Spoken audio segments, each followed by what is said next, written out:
Great. Hi, everyone. Welcome. My name's Amy Schweikart. I'm from the North Suburban YMCA. We'll be recording today's session, so it'll be up on the North Suburban YMCA's YouTube account. If you miss it, please check it out there. A little bit about the YMCA education series. Our talks typically last about an hour. Jessica will take questions during and then most likely after her discussion. The YMCA is a free series. It's open to the public, but as a nonprofit, we're always happy to receive donations from you. If you enjoy today's programming, please let other people know and feel free to make a donation to our Y, either by going to our website, NSYMCA, or coming in and meeting us in person. So with that, I'd like to welcome Jessica Bearak. Jessica is the Executive Director from the Arthritis Foundation. Her talk is titled Arthritis Uncovered, Beyond the Myths and Misconceptions, and she'll be telling us a little bit about the leading causes of arthritis and some of the resources that are out there for people who are experiencing arthritis or for those who have people in their lives that are experiencing it. So with that being said, I'd like everyone to welcome Jessica. And go ahead and take it away. Great. Thank you so much, Amy, and to you and the YMCA for having me here today. I appreciate everyone who has joined, and I hope that we can share some great information, education, resources with you, and that you can take away some helpful information from today's presentation. So as Amy said, I'm with the Arthritis Foundation Illinois. The Arthritis Foundation is a national nonprofit organization dedicated to improving lives through leadership in prevention, control, and ultimately the cure of arthritis and its related conditions. Our talk today, Arthritis Uncovered, Beyond the Myths and Misconceptions, hopefully will do some myth busting. It's always a tough one to say. We'll do that together. I'll talk to you about arthritis diagnosis. We have some information about best practices for communicating with your healthcare provider. And then at the end, I'll also share some of the wonderful resources and upcoming programs that the Arthritis Foundation is offering. So as Amy said, if you have questions during the presentation, I'm open to taking them as we go. I cannot see the chat, however. So Amy, if anything comes in the chat, if you can just stop me and let me know. But also there'll be an opportunity at the end for questions and answers. And so if you're thinking of a question, chances are somebody else is too. So don't be shy to ask it. So what are we going to uncover about arthritis? First, we'll start off with some of the basics, facts. How is arthritis diagnosed? And then what are some of the common types of arthritis? Then we'll move into management of arthritis. What are things you can do, how you can work effectively with your healthcare provider. And then again, at the end, we'll cover Arthritis Foundation resources. So the first thing I wanted to start off with is just defining arthritis. And what does arthritis mean? Some people think of different body parts when they hear the word arthritis, perhaps knees, hips, shoulders, elbows. These are all examples of joints in the body. And joint is essentially where two bones meet and move. The word arthritis is a medical term that literally means joint inflammation. And I meant to say this at the upfront, I am not a medical professional. This is not medical advice. It is just information that can help you better understand arthritis. So when we're talking about arthritis, here's the first myth that I'm going to bust potentially for you. Many people think arthritis is what's otherwise known as osteoarthritis, degenerative joint disease. And in truth, arthritis refers to a group of approximately 100 different diseases. And we'll talk more later about some of those diseases in more detail, the common types. Osteoarthritis certainly is one of those common types of arthritis, but there are many others. The other misconception is that, or something that is not as widely known about arthritis, is that arthritis not only affects the joints, but sometimes other parts of the body, like the skin or the tissue surrounding a joint. So it's all related to the joint in some way, but it can be, as I said, skin, tissue, the eyes can be affected by arthritis, lots of different ways that arthritis can impact a person's body. And this screen here is just a quick visual on what a healthy joint looks like. The second image is osteoarthritis, where the bone grates on bone itself. And then the third is rheumatoid arthritis, which I'll talk about in a bit. It's an inflammatory arthritis, and it shows how tissue and other material between and around the bones can become inflamed, which is what leads to the joint pain. So I want to move into some facts and figures about arthritis. So currently, there are nearly 60 million Americans who live with doctor-diagnosed arthritis. That's about 1 in 4 people. So it's not surprising that arthritis is the #1 cause of disability and the second most frequently reported chronic condition in the US, following only heart disease. So here's another myth. Many people think arthritis only affects the elderly. That is not the case. It is often seen more commonly, but it can affect people of all ages. You may be surprised to hear that about 2/3 of people who have arthritis are actually under the age of 65. And that includes hundreds of thousands of children who have arthritis. Yes, kids get arthritis too. And with so many people affected, the total cost of arthritis in the US, including medical care, lost wages, and other expenses, is more than $300 billion each year. So it's quite high a cost on society and individuals with the disease. These numbers are only expected to go up. By 2040, there will be an estimated 78 million adults in the US living with doctor-diagnosed arthritis. And that phrase doctor-diagnosed is important, because that means it doesn't even scratch the surface of people who are living with arthritis that have not officially received a diagnosis from a doctor, and they're simply living with the pain and the other challenges of arthritis. For over 7 decades, the Arthritis Foundation has dedicated funding to finding treatments for arthritis. We are consistently behind cutting-edge clinical trials to develop better treatments and hopefully one day a cure. And as well, as you'll hear about in a bit, we also offer resources to help people manage and live with the day-to-day of arthritis. Throughout the presentation, I wanted to share just some of the individuals we work with who live with arthritis, and this will help. We call this our faces of arthritis, and we really feel like this helps to just make that connection and to illustrate that people of all ages, races, genders, etc., get arthritis, does not discriminate in any way, shape, or form. So this is Amelia. Amelia has a form of juvenile arthritis called systemic juvenile idiopathic arthritis, which is one of the more severe types of juvenile arthritis. The systemic means that it affects multiple organs within her body. And Amelia's family is quoted at the bottom here saying, Amelia's bravery through her SJIA journey inspires everyone around her.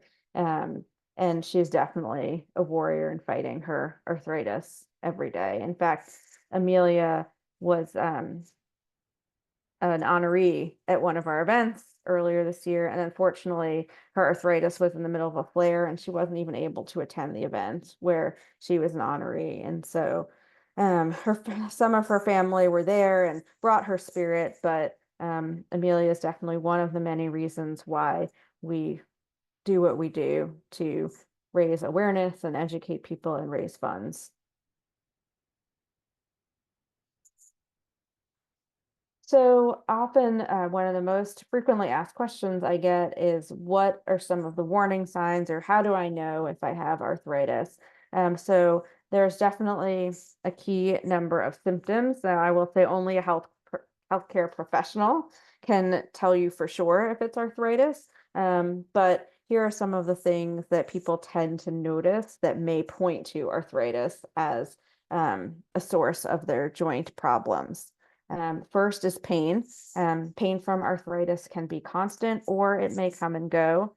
It may occur when at rest or while moving, and pain may be in one part of the body or in many different parts. So unfortunately, this is not very specific. It would be much easier if we could say it's always this or it's always that. And that's one of the interesting and perhaps challenging things about arthritis and its many types, is that it can look and feel very differently from one person to the next. Swelling around a joint is another symptom. Um, some types of arthritis cause the skin around the joint to become red or swollen. It might feel warm to the touch. So that's something to be on the lookout for. And joints can often feel stiff, especially when first waking up in the morning or after sitting or being stationary for a period of time.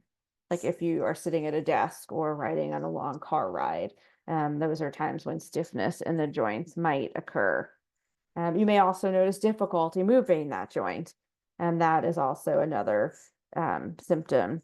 And then with some types of arthritis, you may experience fatigue, skin symptoms. But if you have any of these warning signs in or around a joint, it's definitely you should take the opportunity to speak with your healthcare provider, as well as if they're lasting for a period of time, a couple of weeks or longer. Please do seek out medical advice from a healthcare provider. Once you do connect with your healthcare provider, it might take more than one visit to make a diagnosis with arthritis, and that is because it's got a lot of different symptoms. It can look one way or the other way, and you can expect that your healthcare provider will do certain things to evaluate you to make that determination if it is in fact arthritis. So the first thing is they'll want to know the history of your symptoms. The symptoms are an important tool that your healthcare provider uses to assess whether it is arthritis that you have, and it helps them understand the way that your body reacts and feels to what's going on. They'll do a physical examination to look at the joints, see if they're swollen. They'll test the mobility of the joints. Blood and urine tests may be part of the diagnosis process to look for inflammation in certain parts of the body. And then x-rays or other tests like an MRI might also be needed to look for damage within the bones and the joints. Sometimes it is hard to remember all the different symptoms or things you've experienced, the reason that has brought you to your healthcare provider. Many people, and I highly encourage this, will write down or track their symptoms over a period of time. When are they experiencing pain? Is there something specific that you were doing that seemed to trigger or bring on that pain? The more information you can like that you can bring to your healthcare provider, the more helpful it will be for them to help not only with a diagnosis, but with ongoing treatment. And truthfully, I could say the same for almost any illness or physical ailment that you might be experiencing. Being able to track what's going on, when it's going on, and what it might be correlated to is extremely helpful. The Arthritis Foundation on our website has a tracking tool if you're looking for something to help you, a structure or a format to track some of your symptoms. I'll have a link to it in the later slides. And then Amy, I'm not sure if you distribute the presentation afterwards as well, but it does have links and some codes in it for different resources. I'd be happy to distribute those after the Okay, chat. super. Thank you. So I'm going to get into some of the specific types of arthritis now. I'm going to focus on a few key ones. osteoarthritis. Then we have several types of arthritis that fall under the autoimmune or inflammatory arthritis category. And we're going to talk about gout a little bit as well. But there are many other diseases that fall under the arthritis umbrella that don't have arthritis in the name. So some people, like gout as an example, I've spoken with people when I say gout is a form of arthritis, they knew they had gout, but they had no idea that gout was a form of arthritis. Some others are fibromyalgia is a form of arthritis. Lupus is a form of arthritis. Sjogren's disease is a form of arthritis, and that's because they all impact the joints in some way. And so all of the disease types we feature on our website with information about all 100 different types. So it is a good resource. Like I said, some people don't even realize that the specific disease type they have is a form of arthritis.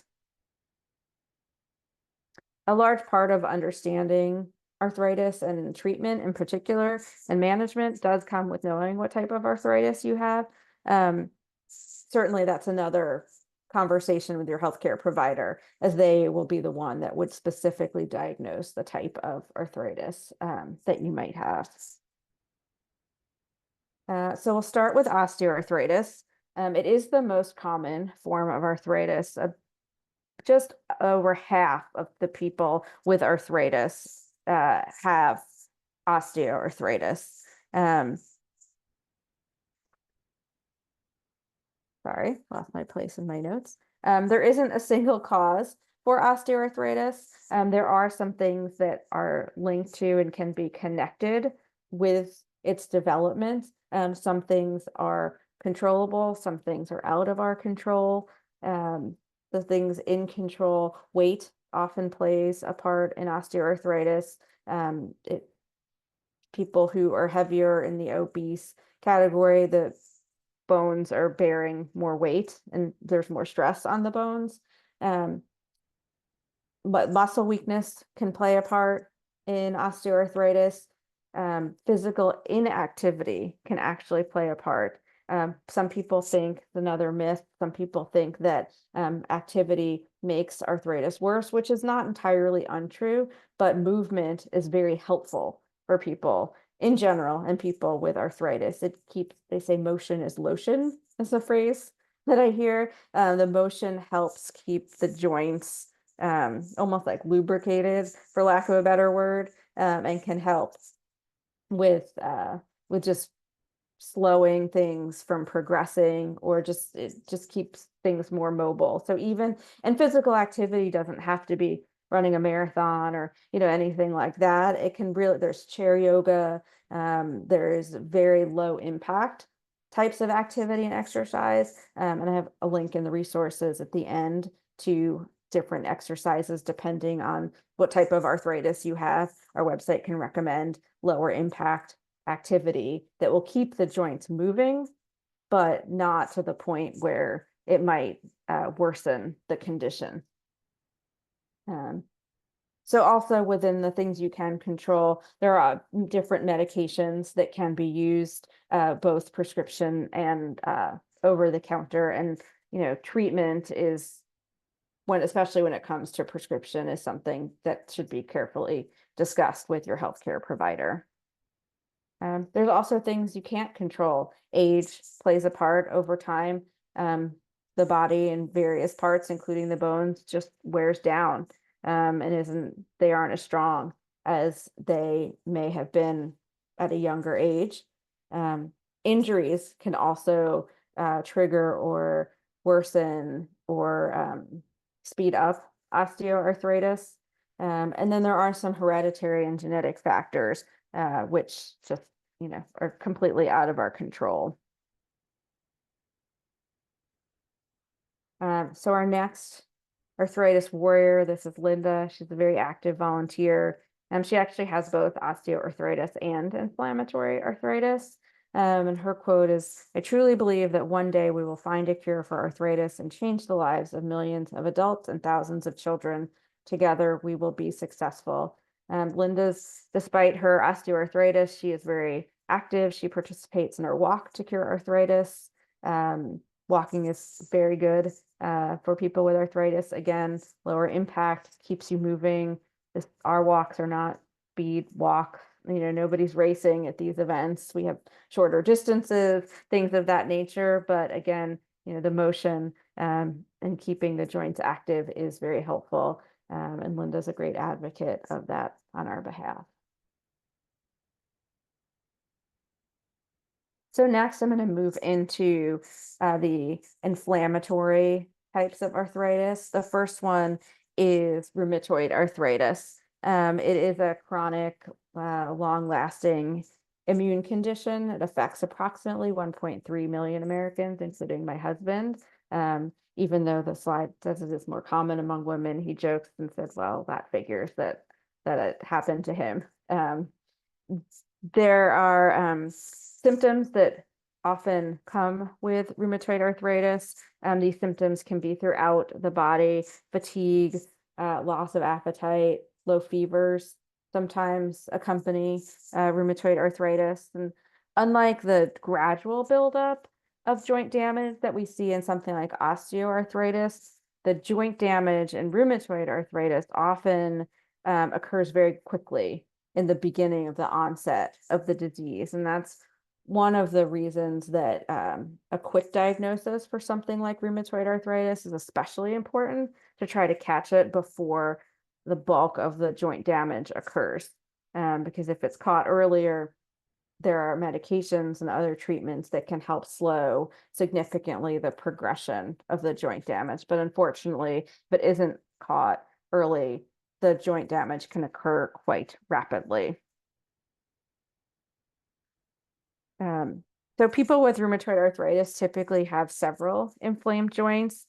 The inflammation inside the body can lead to general physical weakness. And again, I mentioned fatigue. I mean, fatigue can be an understatement. It can be true exhaustion that people experience. And some people actually find that the fatigue is the worst feature or the worst symptom of the disease. There's no singular cause for rheumatoid arthritis. Genetic factors are thought to play a role in its development. And the onset of rheumatoid arthritis is usually occurs in people in their 30s and 40s, but we do see it at all ages as well.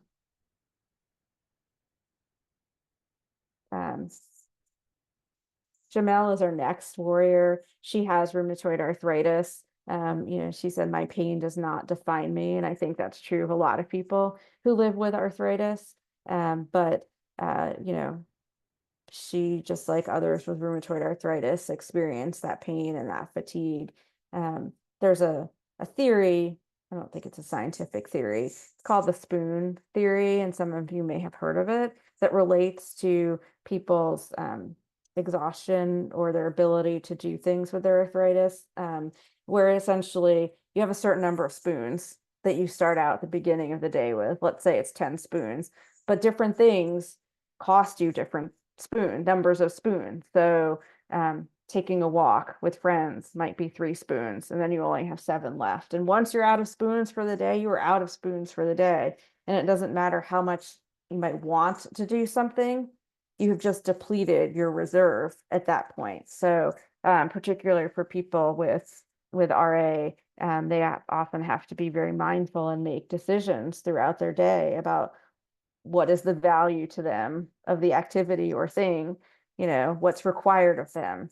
Work can take a lot of spoons away from people, making dinner for their family, things like that. And how much does that leave them in their reserves to do things like go out to dinner with friends or go to the movies or other things. And oftentimes it's those optional things that often people have to say no to, because they've used up all their spoons for the day, and tomorrow's a new day, but it doesn't always help you out in the here and now.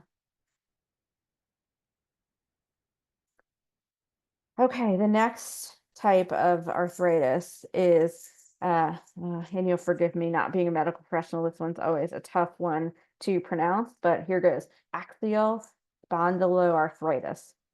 I think I actually got that one. So I'm just going to call it AS, so I don't have to say that multiple times. AF mostly causes pain and swelling in the spine and the joints that connect the bottom of the spine to the pelvis, the sacroiliac joint. Other joints can be affected. AS is a systemic disease, which means it can also affect other body parts and organs. And this disease tends to run in families. That's something that we see. The most common symptom of AS is that the pain is where the spine meets the pelvis. It's the pain in the lower back, the buttocks, and the hips. It can also affect shoulders, knees, toes, and fingers. Symptoms often begin in the teen and young adult years, specifically for AS. There's radiographic and non-radiographic AS. Radiographic is where bone damage shows on x-rays. That affects more men than women. And then non-radiographic is where x-rays don't show damage despite symptoms. That's more common in women, but it's often misdiagnosed because nothing shows on the x-rays. So the exact cause is not clear. Researchers believe that people with certain genes develop AF when they're exposed to a bacteria or a virus or some other trigger. There's a specific gene, HLA-B27, that many people with AS have, but most people who have the gene actually don't develop AS. So it's another one of those very fuzzy, muddy things that in particular makes AS a bit harder to diagnose, especially the non-radiographic version of it. This is Andrew, our next arthritis warrior. He has ankylosing spondylitis, which is a subtype of AS.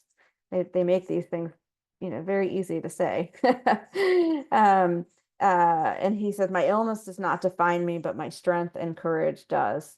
So I think you'll see a theme or a pattern between the statements from our arthritis warriors and how they approach their arthritis with courage and conviction. They will not let it be something that defines them. All right, next up is psoriatic arthritis, PSA. It is also a rheumatological disease. It affects about 1.5 million Americans. About 1 in 3 people with the skin disease psoriasis will ultimately get psoriatic arthritis as well. Psoriatic arthritis affects the joints as well as the tendons, and it may also affect the spine. Researchers, again, are not sure why some people develop psoriatic arthritis. They think it's a combination of having certain genes, which makes them more likely to develop the disease, and being triggered by something environmental, like an infection or stress or some kind of trauma. Common symptoms of psoriatic arthritis can include a buildup of skin cells that can be itchy, red. Sometimes there are these like silvery skin patches. That's what the visual is on the slide. Those are called plaques. Swollen fingers or toes can also be a symptom. Psoriatic arthritis, they call it, can be like a painful sausage-like swelling of your fingers and toes, if that gives you a visual of what the swelling might look like. Foot pain can also be a symptom of psoriatic. It can cause pain at the points where the tendons and ligaments attach to your bones, especially at the back of your heel, the Achilles, or in the sole of your foot. Lower back pain is also a symptom. Some people develop a condition called spondylitis as a result of psoriatic arthritis, and that may cause inflammation of the joints between the vertebrae of your spine and then the joints between your spine and your pelvis. Nail changes can also be a symptom of psoriatic arthritis. So tiny dents or pits in the nails, or sometimes they'll crumble or separate from the nail bed. That can be a symptom of psoriatic arthritis. Swelling, where the ligaments connect to the bone, and again, fatigue. Studies show that 80% of people with psoriatic arthritis have some degree of fatigue. When you have psoriatic arthritis, your body makes a protein that causes inflammation.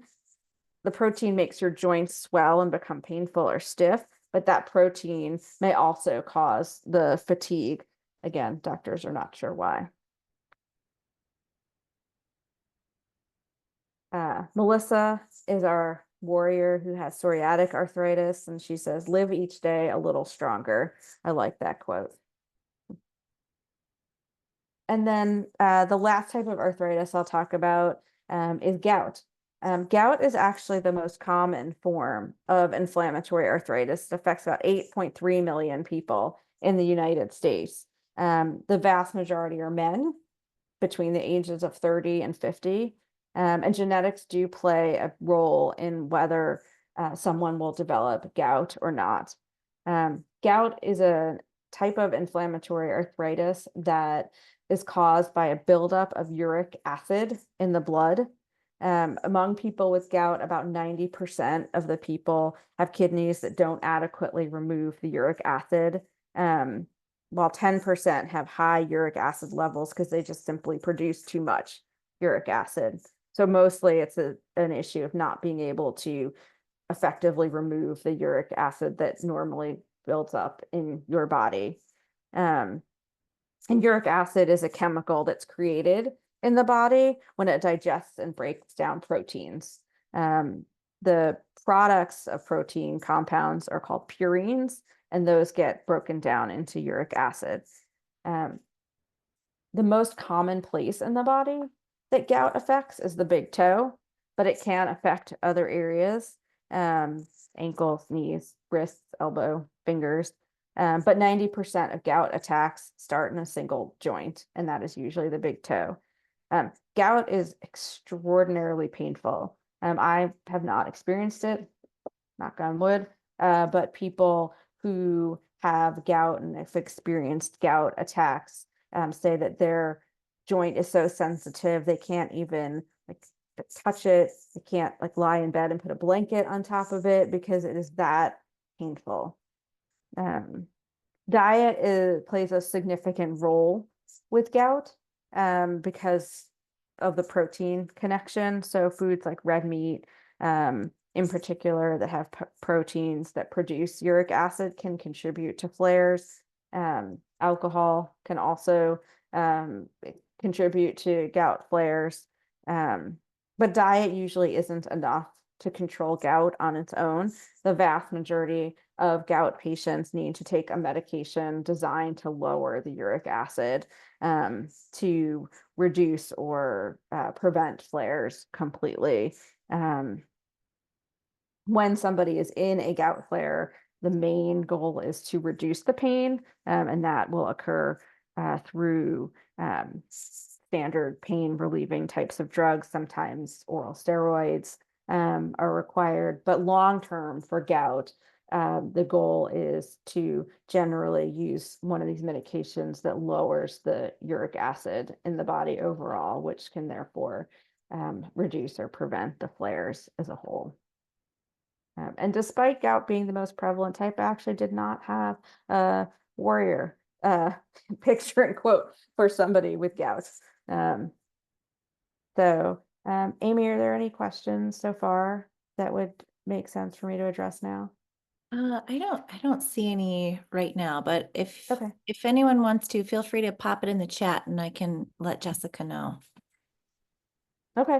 I'm going to move into then talking about healthcare provider communications. I touched on it a bit when talking about diagnosis, and a lot of that is relevant and pertains throughout your course of treatment. Better communication will lead to improved health outcomes. Sometimes there's a reluctance or struggle with communication between patient and their provider.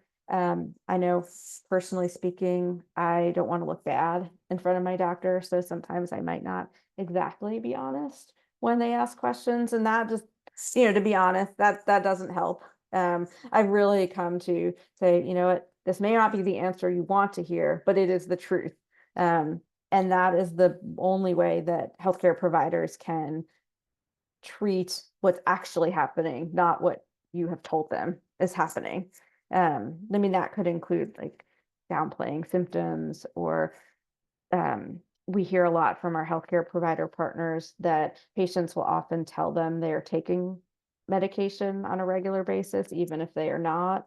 And that is a challenge for healthcare providers because if they think you are taking the medication and it doesn't seem to be working, that would drastically affect how they might alter or change their course of treatment. In reality, it might be that the individual simply isn't taking the medication as prescribed, which could be more easily addressed by taking the medication and recognizing there are a variety of reasons why a patient might not take medication as prescribed. We know that cost of medication can be an issue, access to pharmacy to get the medication can be an issue. So there are things that may be completely valid reasons for why, but it is, regardless of the reason, it is important to share that information because your healthcare provider can also help with some of those things with copay assistance or, other resources that might be able to help address whatever the cause might be for some of the challenges that a patient might be facing. Something else we also hear from patients is that they don't fully understand the instructions or what the information is that the healthcare providers are sharing with them, but they're afraid to ask. They're embarrassed or uncomfortable.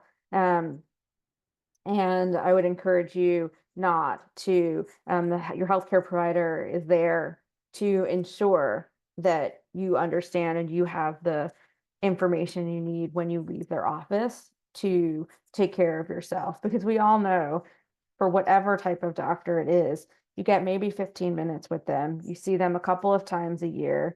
The time is precious with them.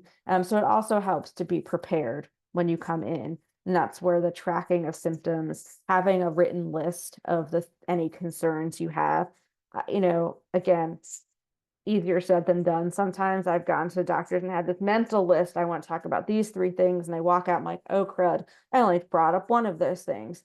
Had I written them down, it would have been a better way to make sure that I brought up those issues. And I'm like, well, now it's 6 months or a year until my next visit.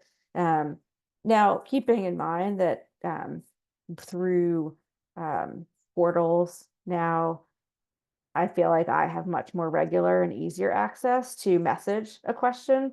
So I don't have to wait until I'm in person.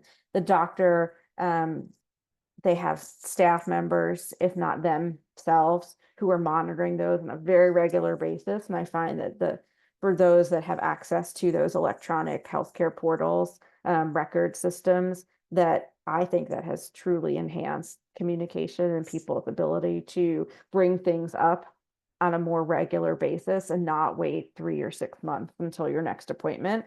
But if something's an issue after a week or 2 weeks, using that, you're not bothering the doctors. And they think it's helpful to have things addressed in more real time, because for many things, waiting causes the condition to worsen. Whereas if it were addressed sooner, then the issue wouldn't get as bad or is more easily, controlled or treated in an earlier stage.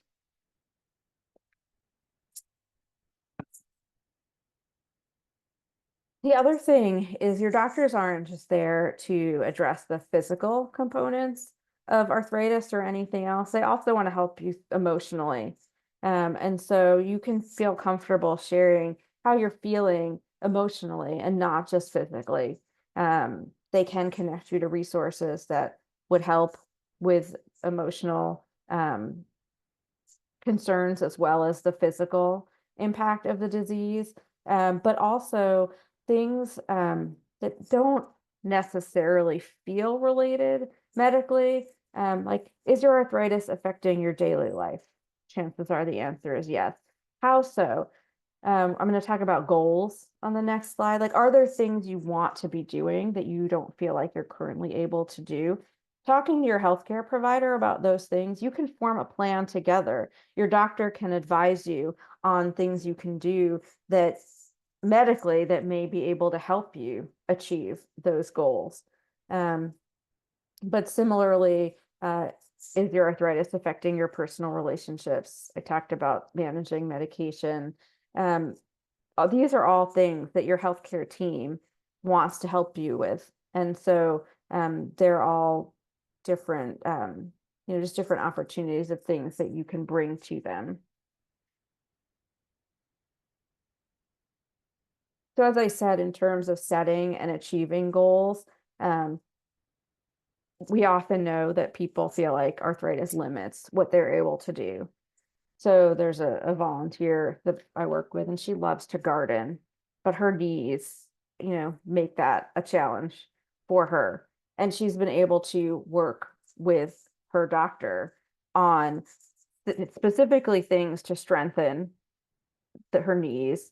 And they share some do's and don'ts. But there are also um, tools, like gardening tools, that can be helpful for people with arthritis, that like a longer grabber or something like that. And her healthcare provider is actually able to refer her to a website that gave her access to some of these tools that help her garden in a way that is physically, she's able to do it. Occupational therapy is another um, form of treatment in addition to physical therapy for people with arthritis, and occupational therapists in particular can focus on like more of the day-to-day activities and helping with exercises or just different kind of, we call them life hacks that can help achieve those specific goals or do specific things that may be more of a challenge that you want to do. So when we talk about healthcare providers, we're not necessarily just talking about the MDs. We're talking about nurse practitioners or occupational or physical therapists, anybody that is treating you in some way that impacts your health. And then they can incorporate these things, knowing what your goals are. They can incorporate options and resources into your treatment plans that can specifically help you advancing towards achieving those goals. And goals, this is something we say goals are usually SMART. SMART stands for specific, measurable, achievable, relevant, and time bound. So again, for the volunteer who likes to garden, her goal, she wanted to be able to work in her garden for 30 minutes on a weekend afternoon. So that incorporates several, it was very specific. She could measure it because she could time how long she was able to work in the garden. There was a time associated with that. It was relevant to her life. And according to her healthcare team, that is something that she could achieve. Do one thing if she said, I want to be a professional farmer and do this full time, it's exaggeration, of course. Her healthcare team might say, well, that probably isn't an achievable goal. So your healthcare team can work with you, particularly on that achievable part, because we certainly don't want people creating goals and not being able to achieve them and then feeling frustrated or like they have failed in that. So the achievable part is one I really like to focus on. Think about where you're at now and what does sort of that next step look like. Take one step at a time. So you might, we have people with arthritis, their goal is running a marathon, and their healthcare plans, that is achievable, but maybe you start with a 5K. We don't go head on into the marathon.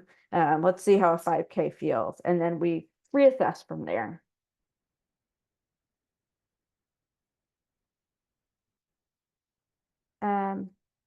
Amy, is it okay if I go into the resources now?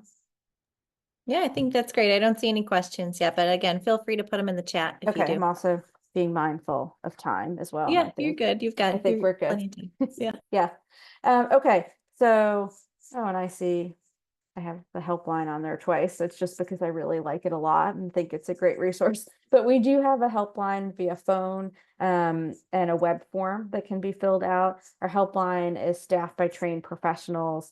They're not medically trained, but they can provide referrals for providers.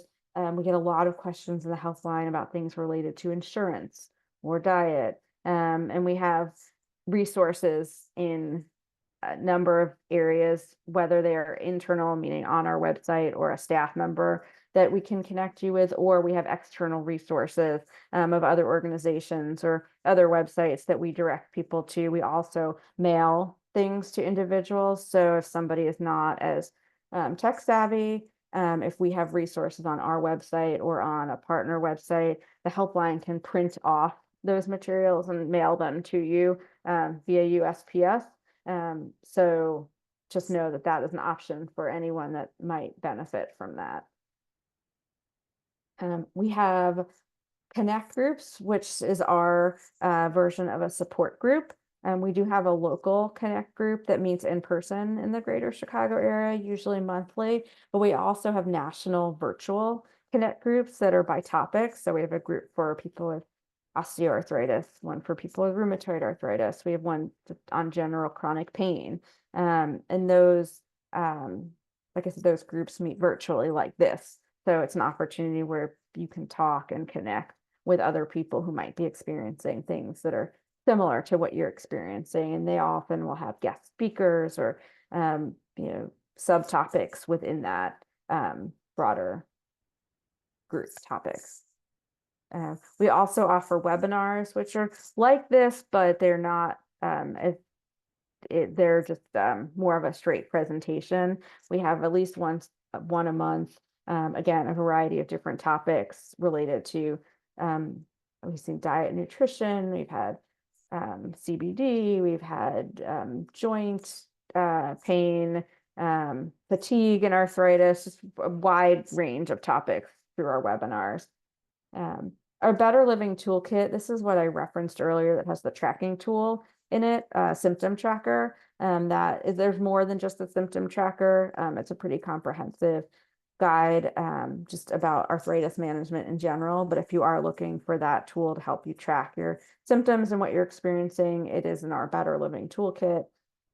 We have a podcast, and you'll see the phrase live yes quite frequently, and that ties into the fact that arthritis often causes people to say no to things, and we want to help people live yes and say yes to more things. So it's our Live Yes Connect group, our Live Yes podcast.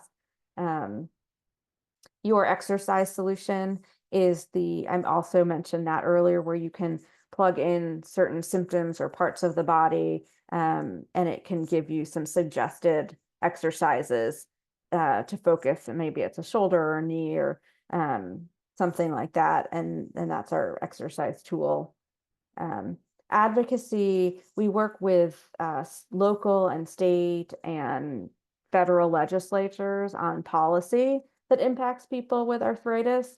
So everything from insurance issues, loan repayments for subspecialties like rheumatologists, because there's a shortage of rheumatologists in this country, which ultimately impacts people's access to care.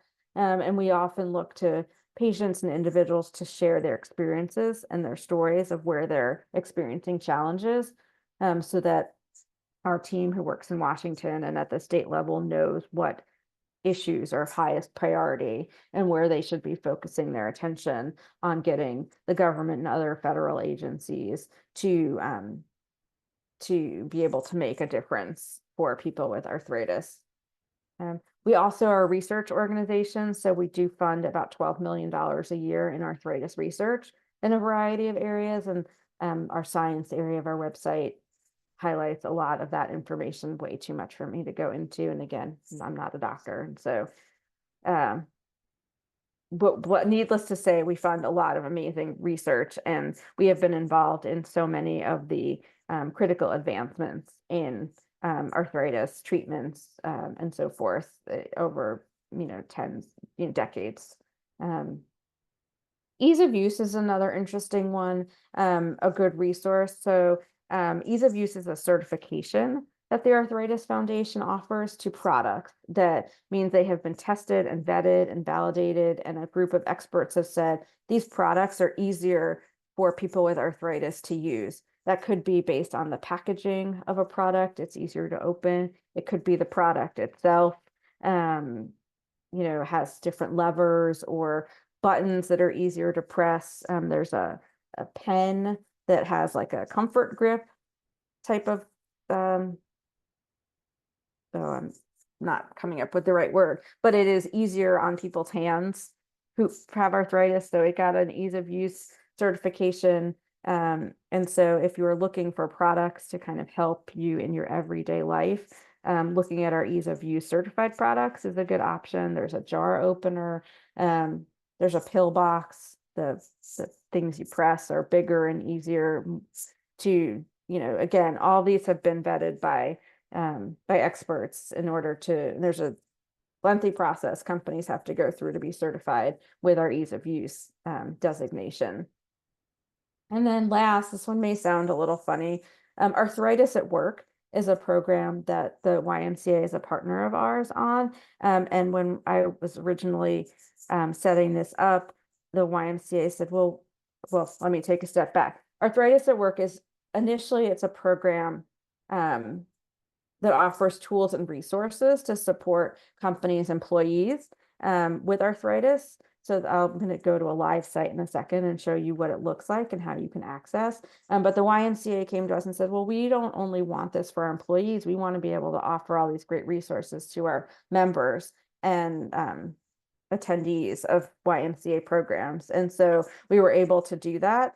So the YMCA has a dedicated website through our Arthritis at Work program for the YMCA members that in addition to our main website, there's more curated information on arthritis at work. So let me see. That's my next call. I'm supposed to be on approved driver auto safety training. I don't know if you can see that pop up.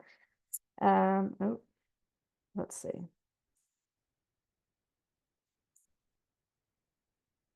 Nope. Here it is. So this is the YMCA's Arthritis at Work page. And so if you scroll down, it buckets information into some of the categories that we know are most important to our supporters.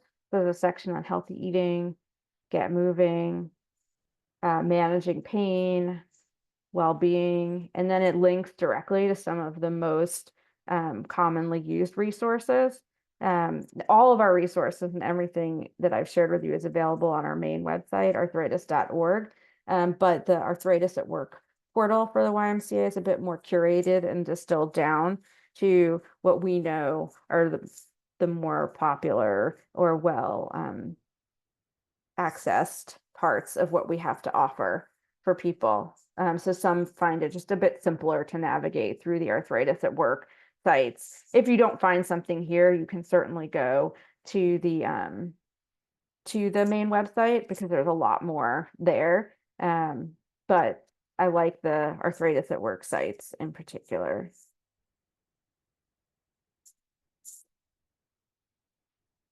So just on a kind of a closing note, I wanted to share some of our upcoming events and programs if you're interested in participating, but also just to highlight kind of the breadth and depth of what we offer to the community.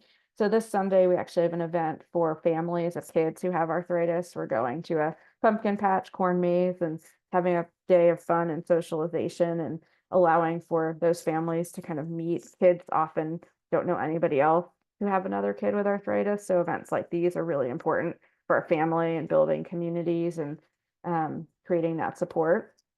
We have a webinar next Thursday on managing financial challenges of arthritis.